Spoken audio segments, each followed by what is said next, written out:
Awesome. Happy Thursday. I see everyone coming in the room. And while that's happening, I'm going to pull up a little presentation that we'll use to intro us off while everyone's slowly trickling in. Very excited for the panel today for unlocking UGC ad performance on Instagram and TikTok. If you're in the room already, feel free to light up the chat, say hello. I love to hear where everyone's tuning in from as well.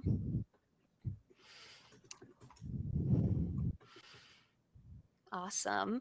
And while you're all doing that, I also love to hear if it's like your first time joining us for one of our webinars or panels, or if you are a repeat viewer too. So we got Miami, Boston, Sacramento, San Diego, Westport, Connecticut. Oh, can I move my mic farther away? Thank you, Caitlin. Is that better? Let me know if it gets better. And Sam, who helps us produce this, let me know if it's better. Okay, perfect. Great. Another repeat viewer. Awesome. Great to have you, Los Angeles, first timer. Great to have you all here. So while everyone else is still trickling in, I like to start with a poll just to see where everyone's at. So Sam, if you could pop that poll up right now of just what is your experience in using UGC and ads? Have you done on TikTok, Instagram, both, or not yet? Cool, we have some. So far we have a handful, not yet. Both seems to be winning out. I know we're going to obviously do a deep dive into this category, but we work with so many different brands, and like I feel like some of them have been using UGC forever and just starting to even dabble into the ad space, which is such a big channel. But then there's some that are pros that I know are also joining as well. So we're going to try to cover kind of a span so that we can get maybe more beginner questions along with a little bit more in-depth questions as well. Awesome. Cool. So to kick things off, I just wanted to give a shout out for this panel. It's brought to you by MarketerHire and Statusphere. And just to give a little bit of background, MarketerHire is the leading network of pre-vetted freelance marketers matched to your business needs. And so if you're looking for experts in the marketing space, they're the place to go. So if you're looking for growth marketers, paid ads marketers, SEO, expert assistants, fractional CMOs, email marketers, or content marketers, be sure to check them out. And if you are interested in hiring one of their very talented people through their platform, you can actually get 10% off your first 30 days if you mention this webinar. So be sure to check them out. And then a little bit of background on myself. So I'm founder and CEO of Statusphere. So if you are a repeat viewer of our webinars and our content, welcome back. But we do these every single month where we like to educate everyone on the topics around social media, influencer marketing, and content marketing in general. And I created Statusphere because I've been in the influencer marketing space for over 10 years, and I just couldn't find a platform that scaled specifically micro influencer marketing. And so I ended up creating my own, and that's how Statusphere was born. So with Statusphere, we help you get guaranteed influencer posts at scale. We allow you to target on over 250 data points of the creators in our network. You get guaranteed rights-ready content that you can use in ads, like we will be talking about today. You also get a centralized portal where you can see all of that reporting. You also can take advantage of our VIP creator fulfillment technology. So we actually handle the shipping and all the fulfillment to the creators as well. And then I'm excited to announce that we are now offering help with allow listing too. So if you are interested, if you're a current client and you're interested in chatting with our team, we now have experts that can help you scale this channel as well. So with that, I'm excited to kick off our panel. This will be recorded. So if you're taking notes, just know that a recording will be sent to you within 24 hours to your email. So you can check that out or share it with any of your team members. But I did just want to read through and introduce our panelists. So with that, my notes are on my other screen. So forgive me for kind of looking away for now. But first, I'd love to introduce Austin Sandler. Austin Sandler is a full stack marketing strategist who uses performance channels with creative, tech, and data to help brands scale profitably. He's worked at 3 award-winning agencies before establishing his own consulting practice, and he's worked with lots of awesome brands scaling their UGC ad performance. So welcome, Austin. Excited to have you with us today. Thank you for having me. Yeah, for sure. Next, we have Chase Sagum. He is the co-founder and CMO of Viori Beauty, which is a really, really cool product. It's a shampoo, bar, and conditioner company, so very eco-friendly, where you're not using any plastics. I actually personally use it, so not a plug. I actually really love the product, and they are one of our clients at Statusphere. So it's been really cool watching them scale their influencer strategies. But Chase has a very extensive background. He founded Sagum, a digital agency focused on e-commerce brands on the West Coast, and he previously co-founded bestcompany.com. So he has really great experience with scaling B2C UGC ads as well. And then lastly, but certainly not least, we have Sinead Norenius-Raniere. She is the Vice President of Product Management at Cision, where she leads a dynamic team dedicated to revolutionizing the way PR and communication teams engage and collaborate with content creators and influencers.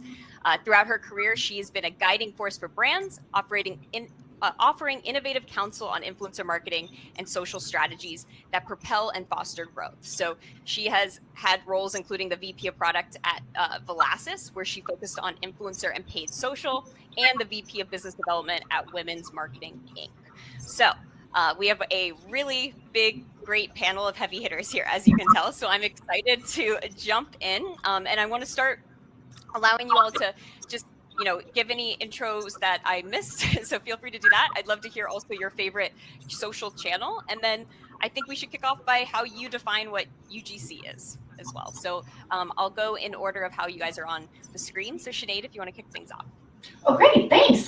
Good morning, everybody. As Kristen said, I have been in this industry a long time and love it, clearly. I can also say that a little bit of my background is that I started out as an OG blogger back when in 2007. And actually launched my own skincare brand via my blog, and only Facebook and Twitter at the time, because that's all the platforms that are around back then, but have been fascinated with how this industry has grown, how fast, and the trajectory that it's on, but most importantly, the power that this vertical has in being able to tell your brand story. So very excited to be here.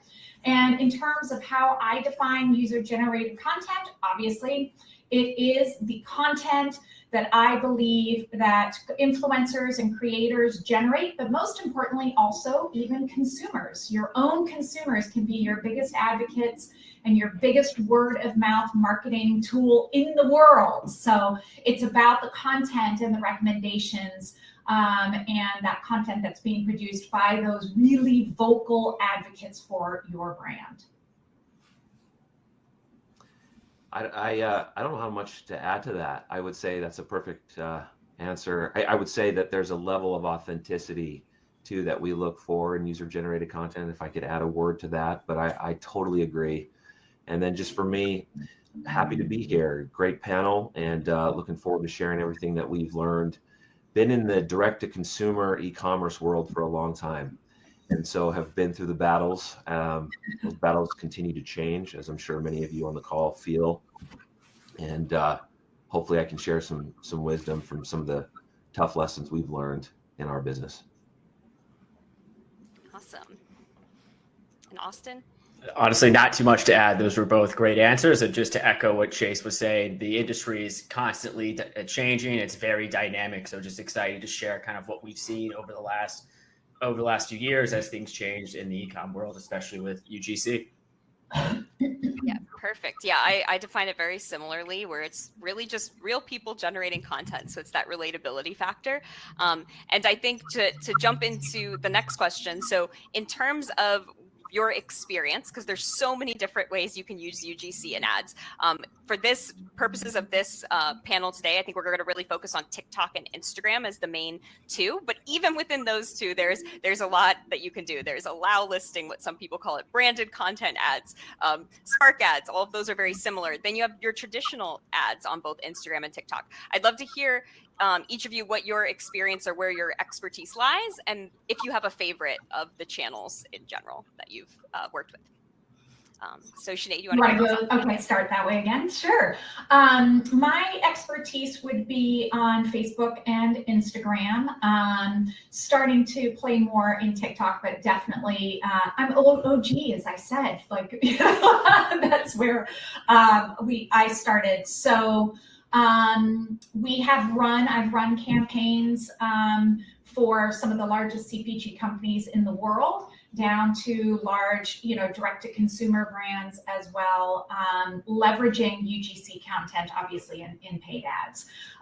But we were talking a little bit earlier, and I'd love your audience to know, I mean, when you think about the pain that it takes or it took to be able to do what we call allow listing now,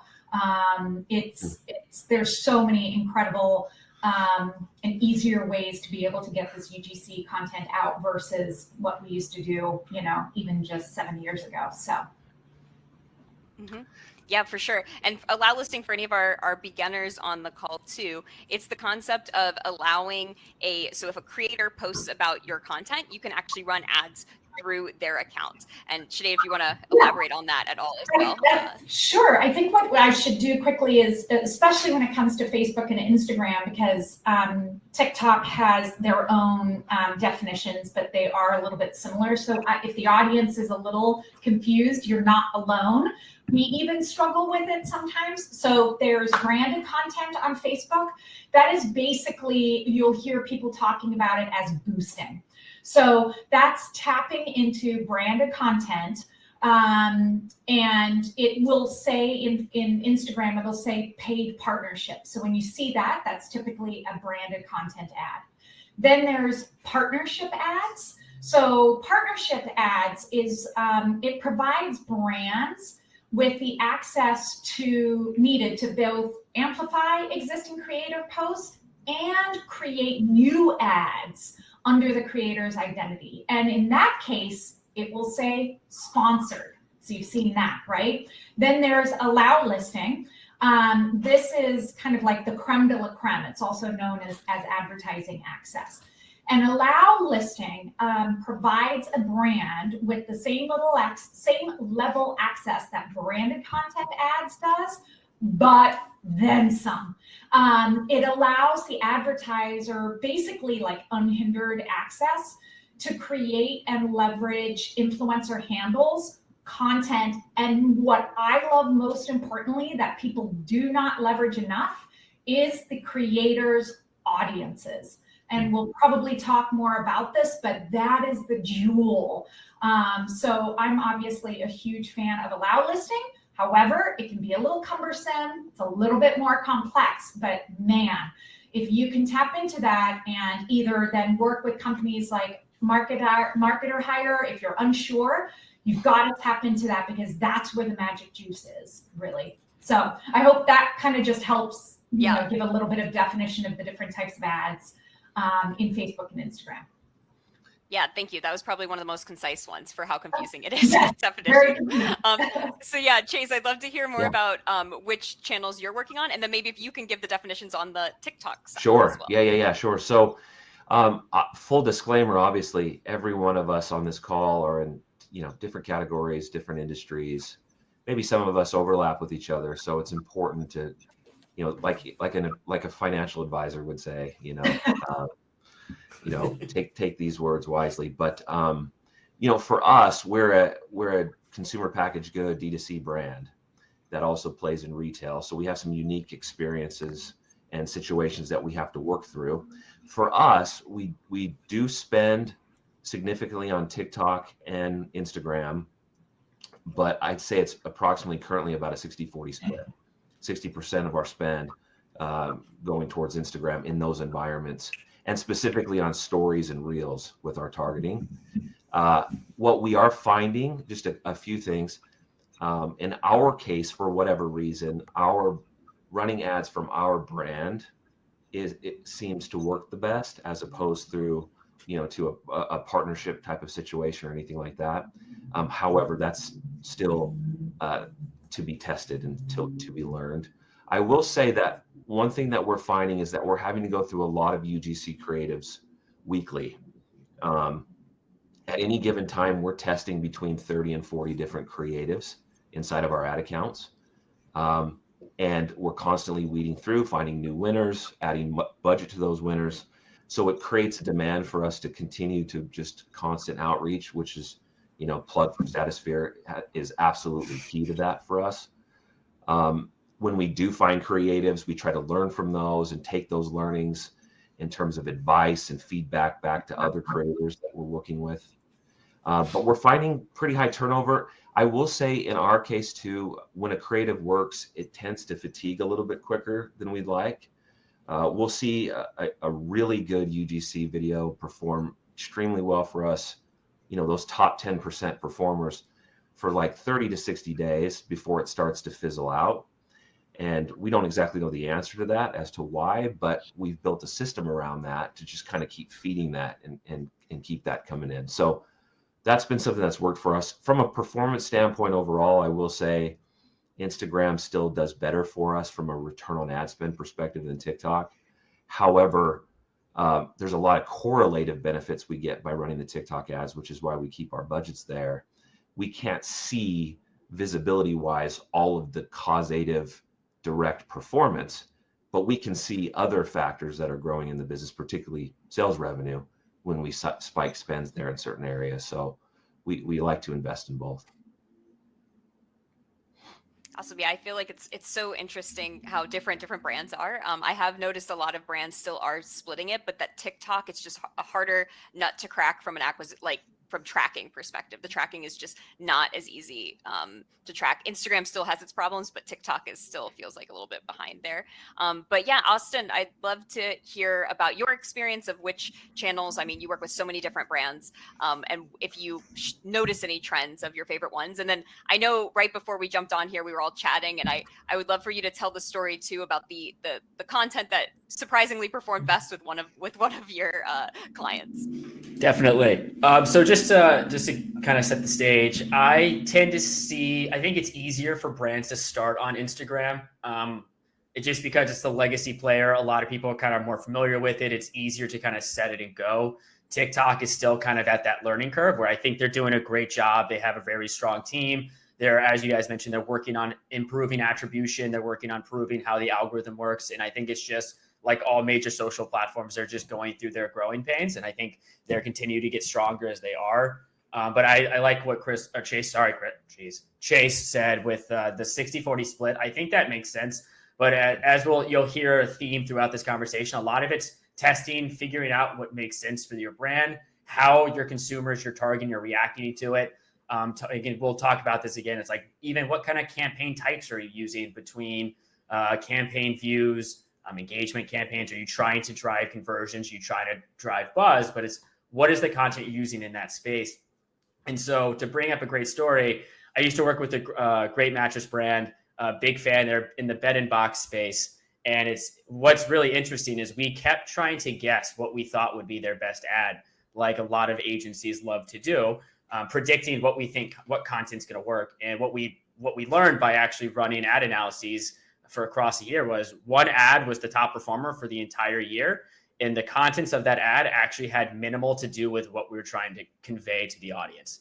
And it's honestly not the best strategy. It's not something I would say, hey, make the content. That doesn't always make sense.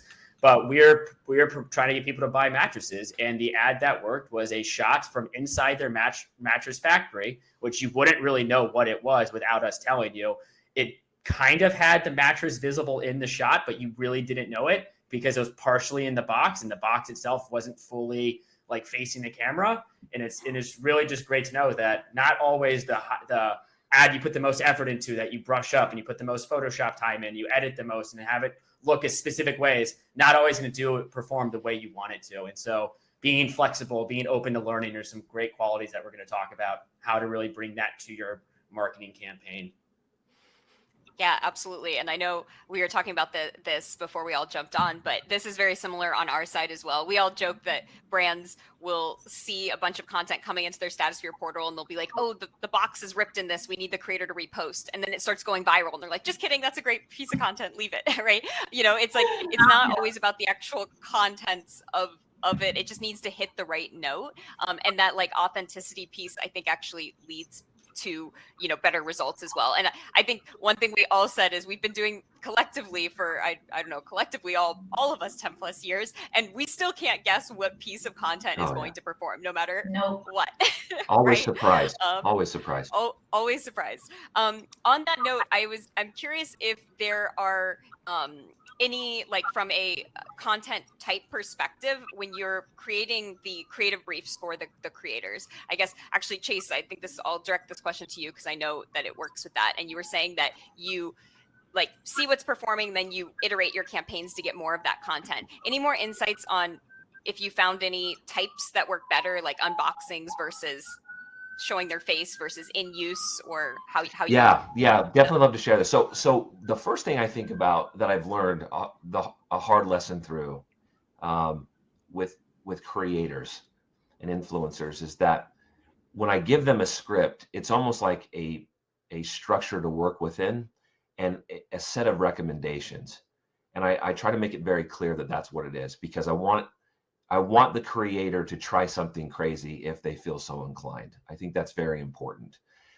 I'm never going to pretend to know more than the creator does, particularly for her or his audience.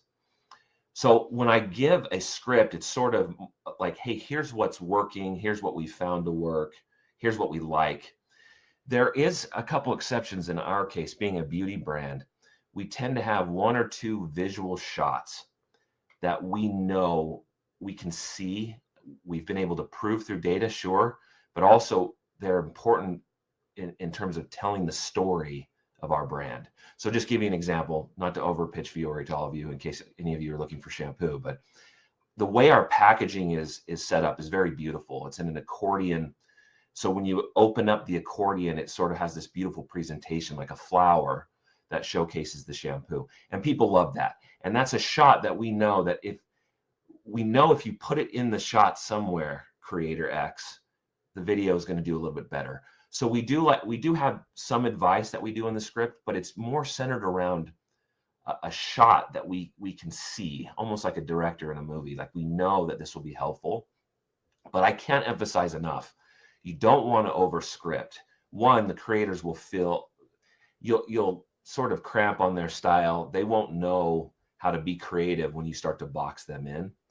But you can give them a foundation to work with.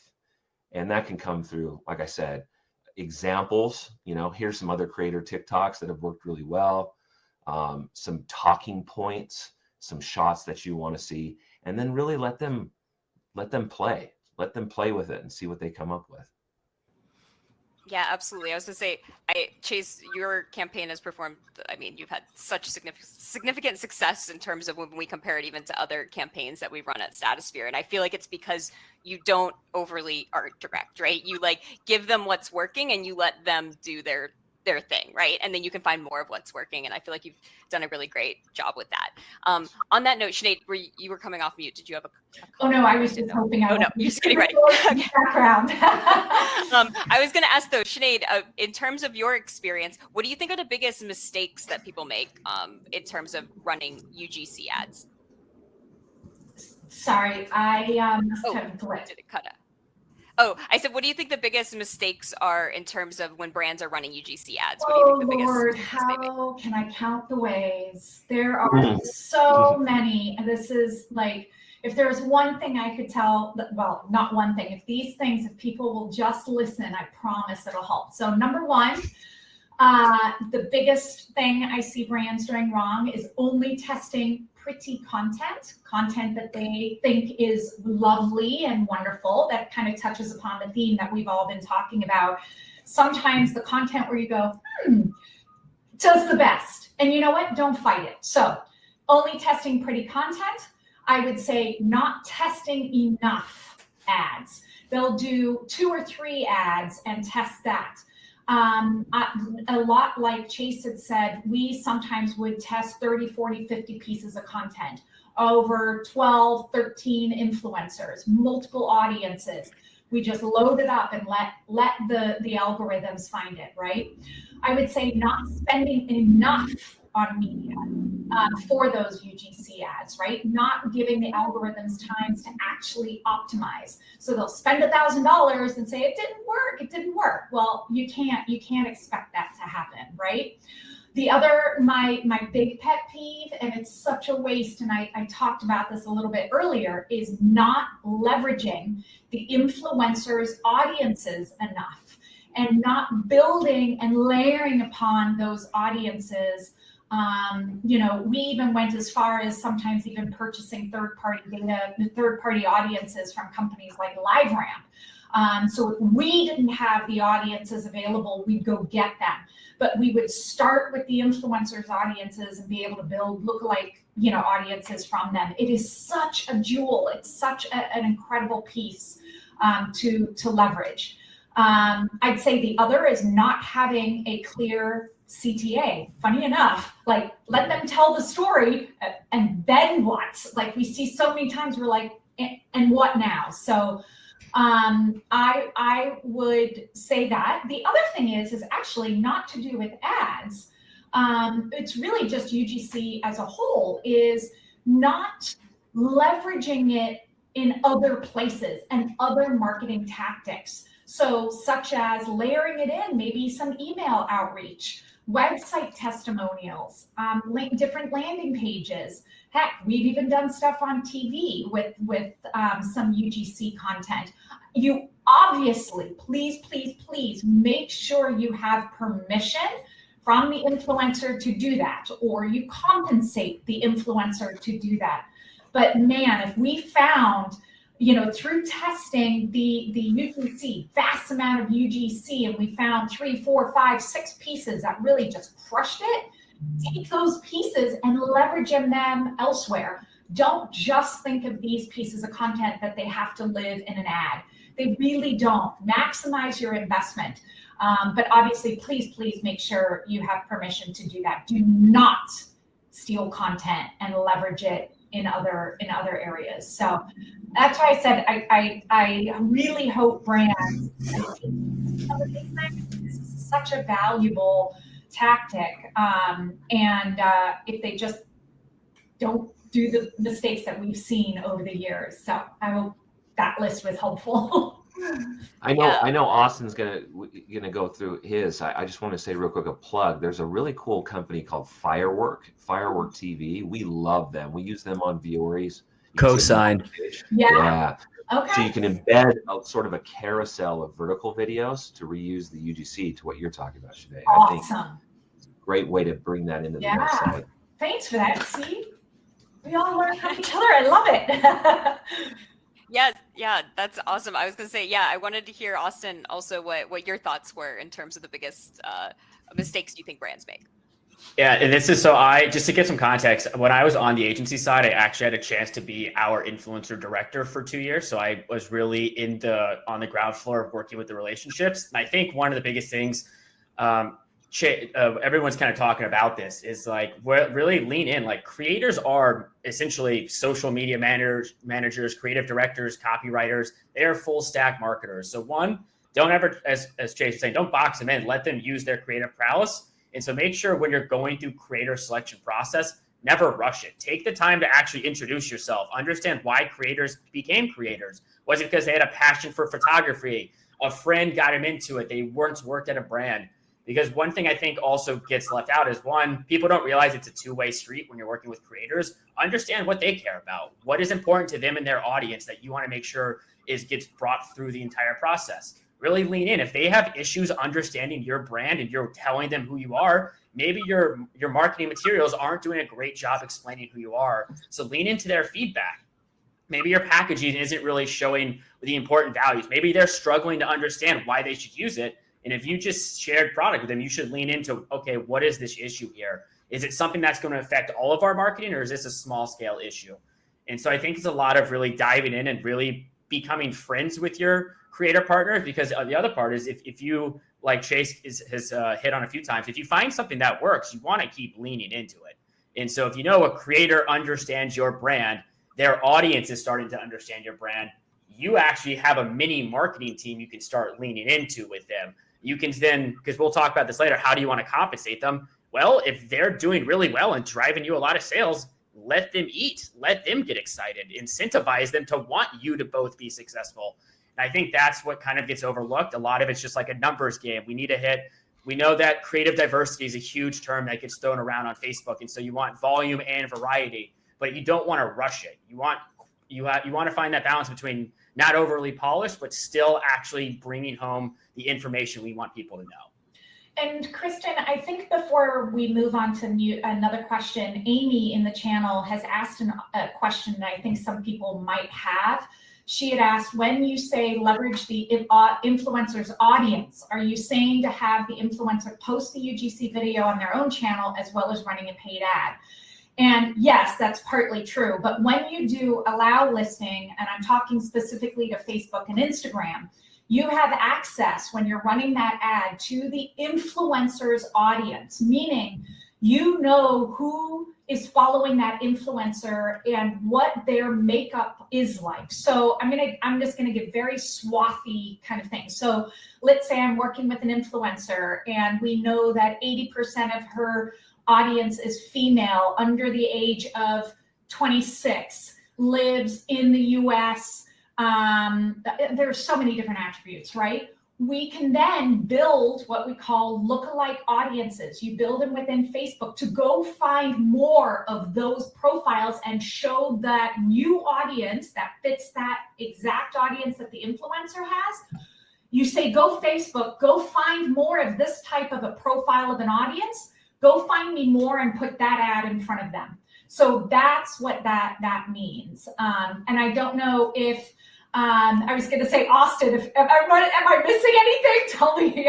But no, that's great. That's why it snaps to you. That's a great response. Absolutely. Yeah, that's a powerful thing. And if you and that's why I think Caitlin had asked, like, who can you go to buy other audiences? There's a company, as I said, called LiveRamp.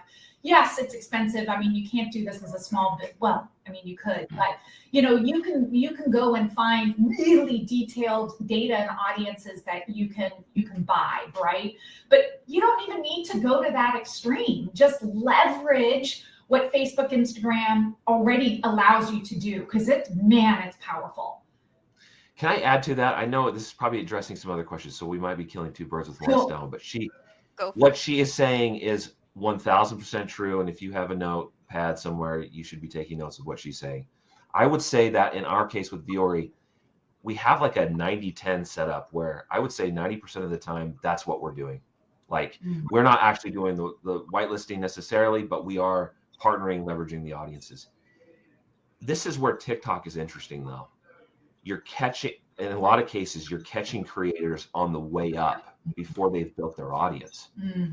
And so this is where the Statusphere partnership has been very valuable to us, as well as working with people directly.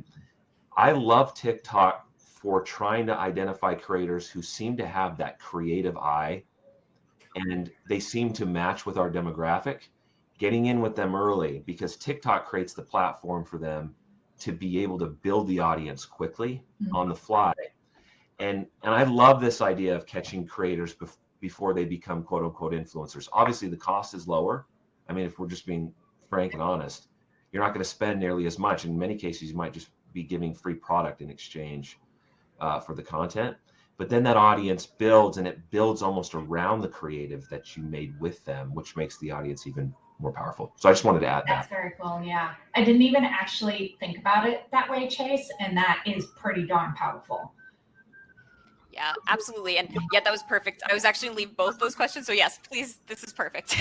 I see Jacqueline's question around, do you work with UGC creators that are not influencers / don't have a following? And I feel like that, Chase, you kind of led into that, but I also think there's been this really interesting shift that's happened in the last 3 to 4 years, really since TikTok took off, which is the concept that follower count matters a lot less because it moved from being follower centric to discovery centric. So it's over 90% of users' time is spent on the For You page of TikTok.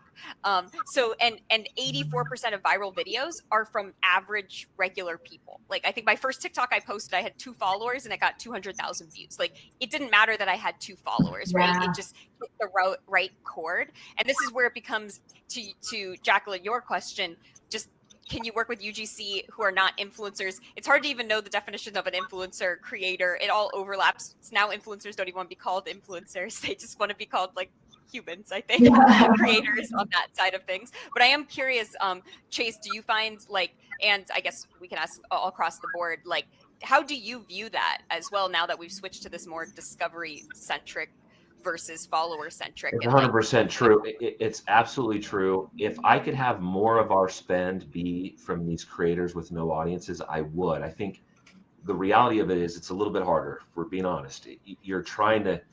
You're almost like you're drafting a baseball player out of the minor leagues. Like, you don't know what to expect from them as opposed to signing somebody through free agency. And the obvious parallel there is you're going to pay more in free agency than you're going to pay, the creator. Here's the other thing. These TikTok creators in particular, they're having to use purely creative muscle, absolute creativity just to get noticed. They're not able to do what some of the early Instagrammers were able to do to build audiences. So these creators, you don't want to overlook them because there's always a superstar being made on TikTok, like multiple per day. And you know that they have better creative ability because TikTok has created a vacuum where the only way you can be seen is by being more creative. I really like that about the TikTok piece. Yeah, rewards creativity over follower count, which is like what really everyone wants. It's what people want. So switching gears to more like specifically ad tactics. So once you're actually taking and either doing a Spark ad or a branded content ad or just traditional ad, what are you typically optimizing for? So a top question we had submitted was, are you normally optimizing when you want, especially top of the funnel, are you optimizing for reach, video views, or community interaction? I'm very curious what thoughts are there. And Austin, if you want to start, and then I see Chase, you look like you have some thoughts as well. This might not be the answer everyone wants because it's going to start with it depends. But for me, everything always, whenever we're talking budgets, spend, investment, it always comes down to what is the objective we're trying to hit, whether it's one of our smaller KPIs or how that feeds up into the larger mission we're trying to go towards.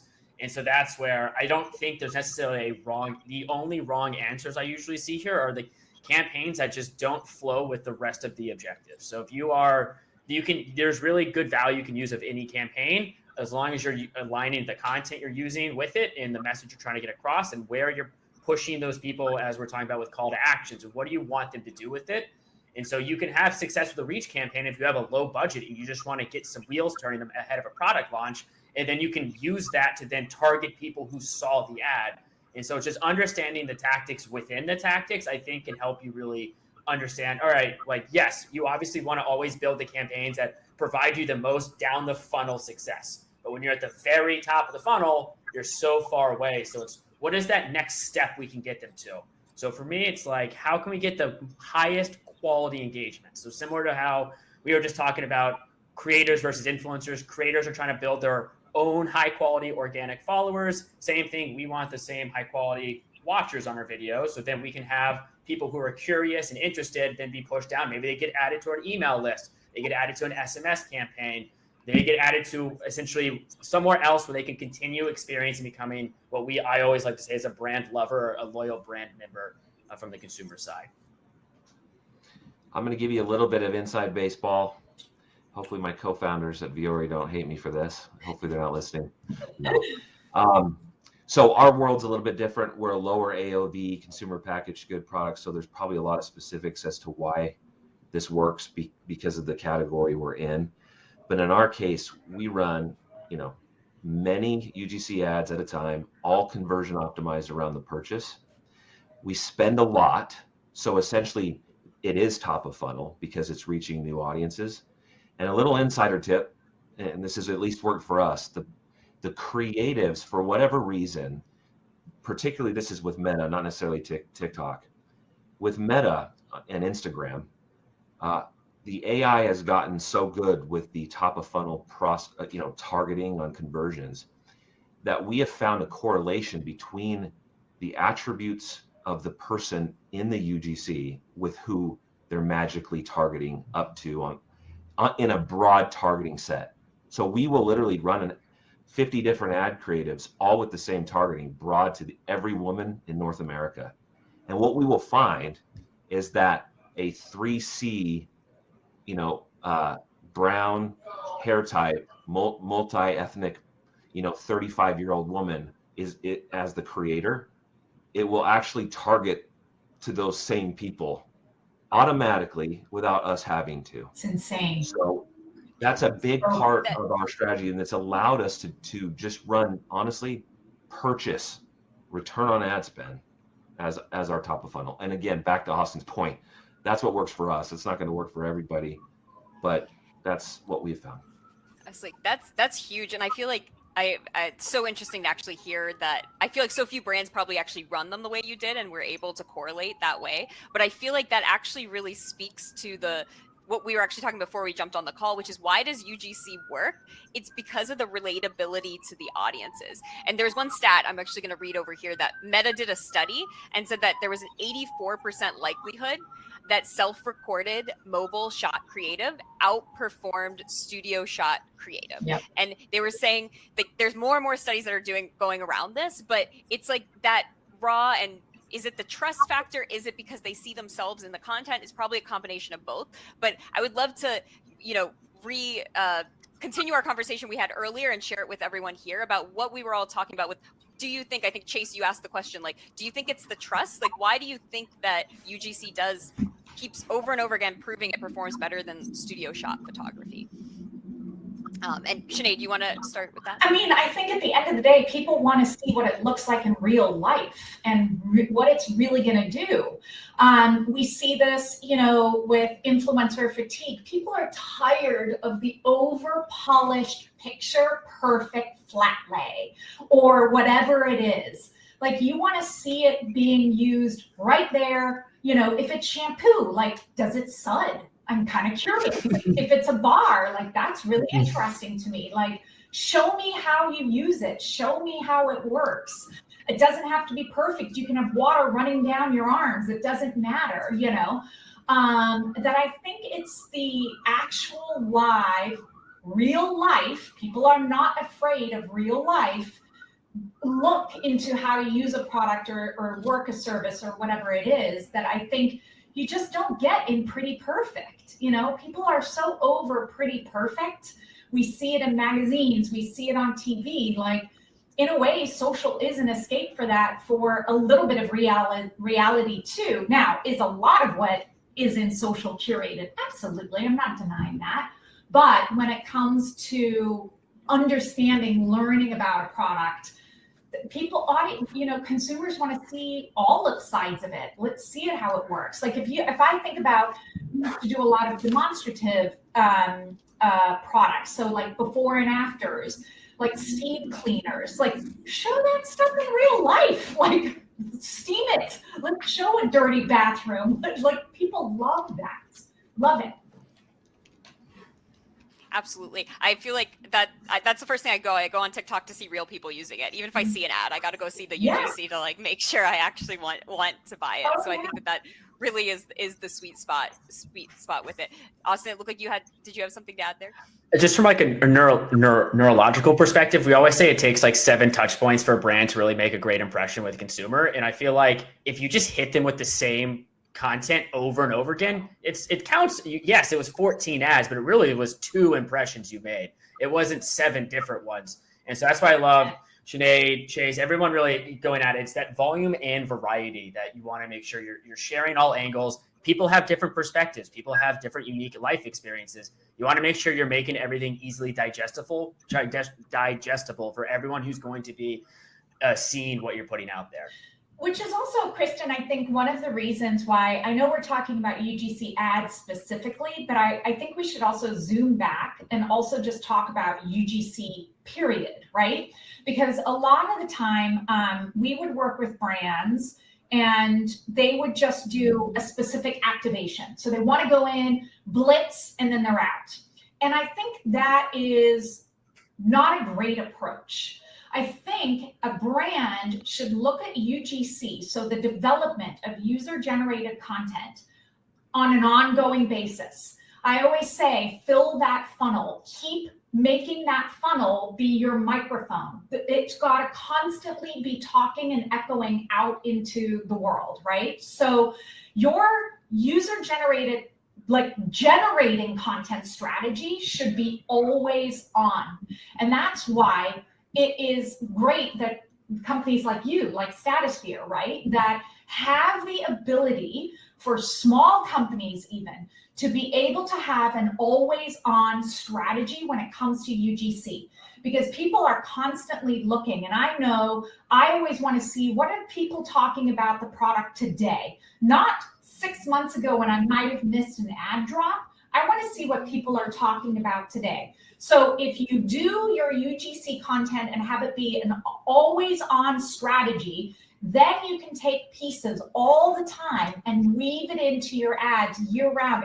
And you eliminate the whole theory around like these constant big activations. You pull in, you pull out, you pull in, you pull out. Like it just, to me, that's a waste.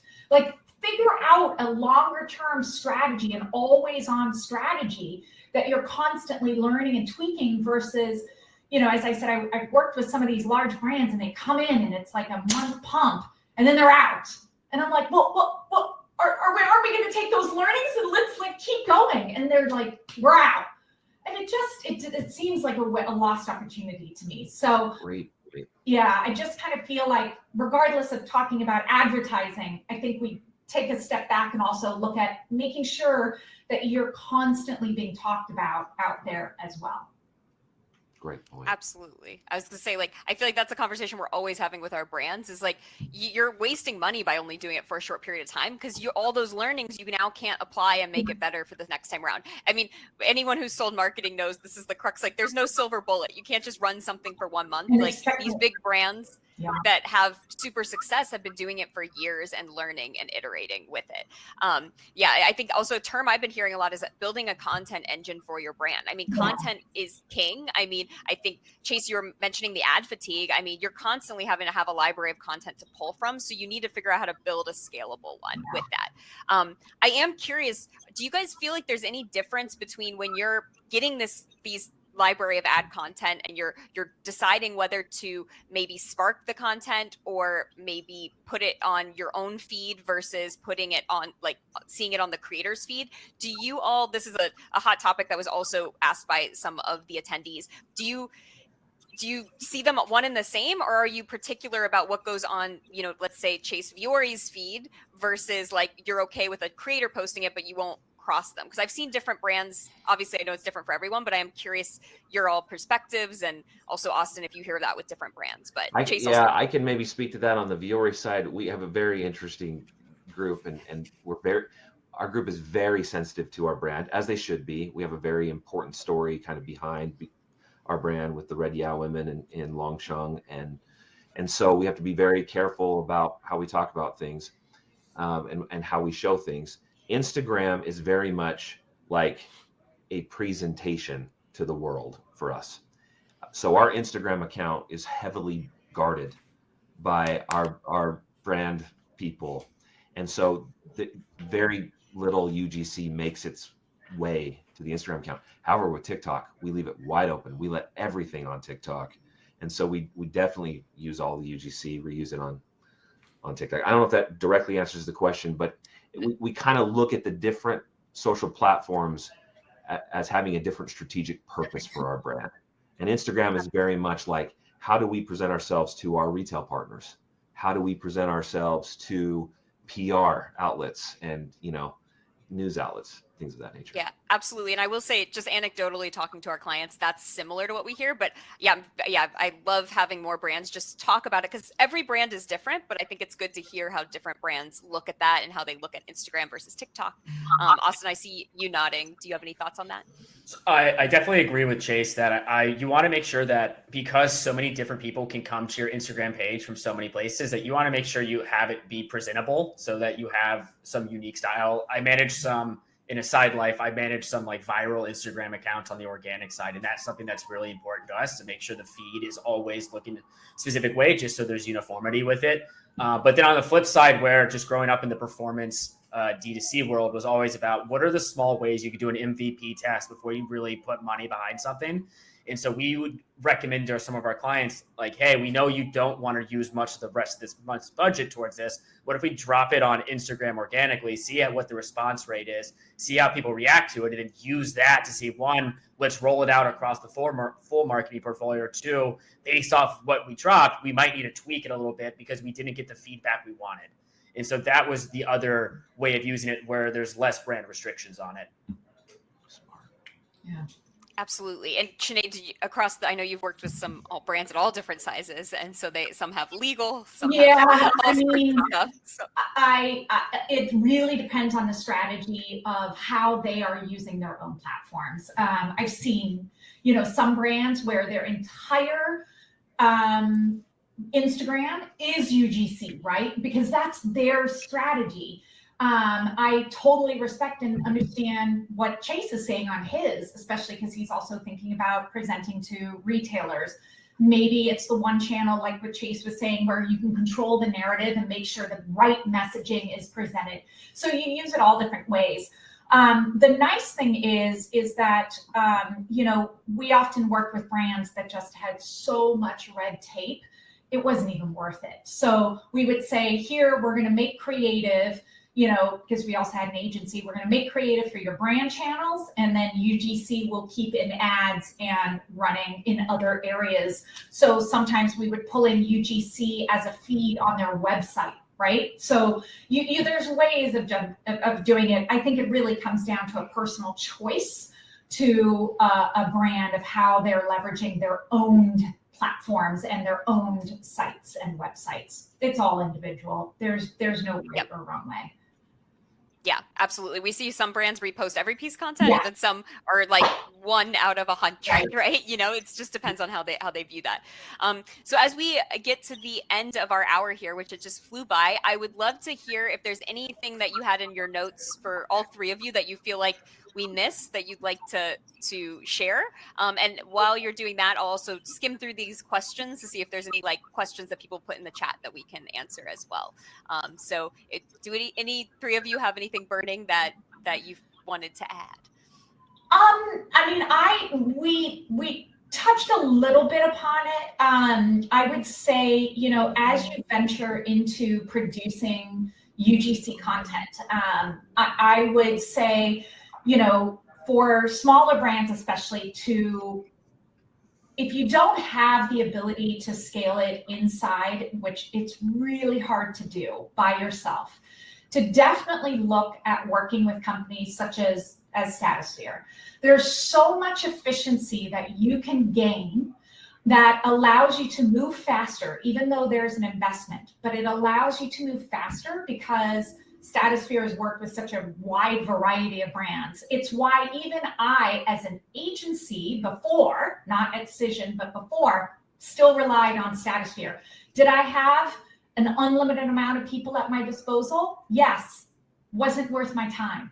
So outsource what you need to be able to get to that scale. Don't look at it always as, God, we're going to spend X amount to get out X amount of products to influencers. Take that money and think about how you would have to hire people to be able to do that. And it's oftentimes not worth it. The other thing I would then emphasize is make sure that you are a very good partner to creators by providing really great briefs, objectives, guidance, like Chase was saying. Give them guidance. Tell them what has worked in the past, what hasn't. But the most important thing is allowing for that creative flexibility, because you as a brand want that, because you want to be able to test it, and let go of this like thought that you have to control everything, because you will be at a disadvantage in this world, in this world of social and advertising. I promise you that if you retain and expect full control, you're seriously not even getting off the start line. So I would just kind of consider those things as well. To add to that, one of the things I'm really kind of giddy about is that over the history of our business, just in the last 5 years, there have been 3 creators we've worked with that we know of that were nobodies and have since been on national TV advertisements with major brands. Wow.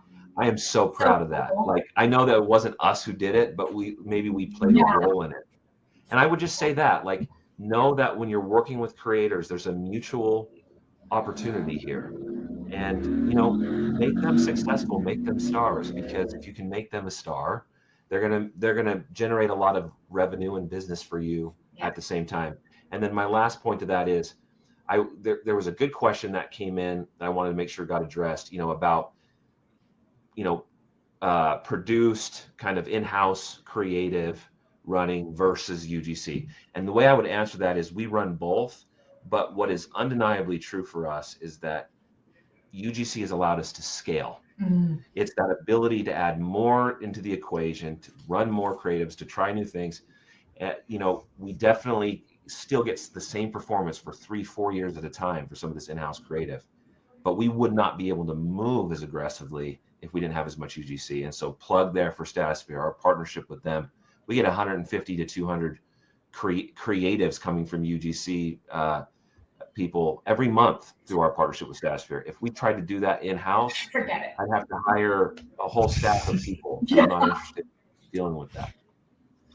Oh, well, thank you for the plug. I appreciate it. We love working with you both. Austin, is there anything in your notes that you'd love to add?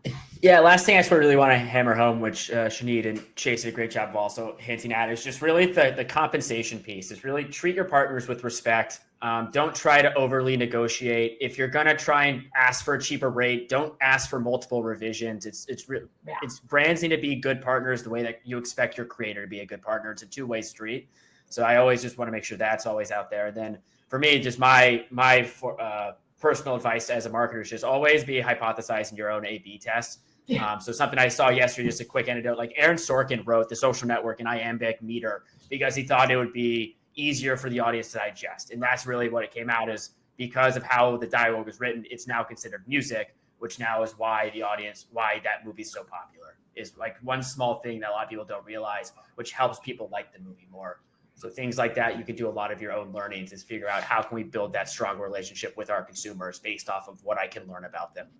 Yeah. Such a great point. Yeah. And as we wrap up, I know one other thing I think, Austin, you mentioned before we started was just zooming out and think about the kind of common sense piece of the buyer's journey and what you want them to do next. Data is great, but don't get so in the data that you don't think about what is happening with the next step that you're trying to get the consumer to do and where you are in their process and all the other things they have going on in their life. So it was so great to have everyone here on the panel. This will be recorded and sent to you. I do also just want to give a big thank you to all 3 of the panelists, like such incredible knowledge here, and hopefully we can do more of these in the future. As always, please message me. You're going to get the email from my email actually with the recording. So if you have any ideas for panels or topics you want us to cover in the future, please let me know. We also have our next webinar coming up. Very hot topic in November. Should your brand be on TikTok Shop? We're going to cover how it works, what brands are thinking about it. We have a bunch of our brands all talking about it and chattering. So we wanted to pull all of the knowledge we know so far to you all, since this was a hot topic. So you can scan that QR code or click the register button as well. And then just one more plug. This was in partnership with Statusphere and MarketerHire. So mention this if you were looking at this webinar to MarketerHire, and they'll give you that 10% off. And then if you want to talk with our team, we would love to show you a demo of our platform and see if we're a good fit. But yeah, thank you all for your time. This was so great. And thank you again, Sinead, Chase, and Austin. And have a great rest of your week, everybody. Thanks, Thank you, everybody. guys. Thanks, everyone. Take care. Have a good one.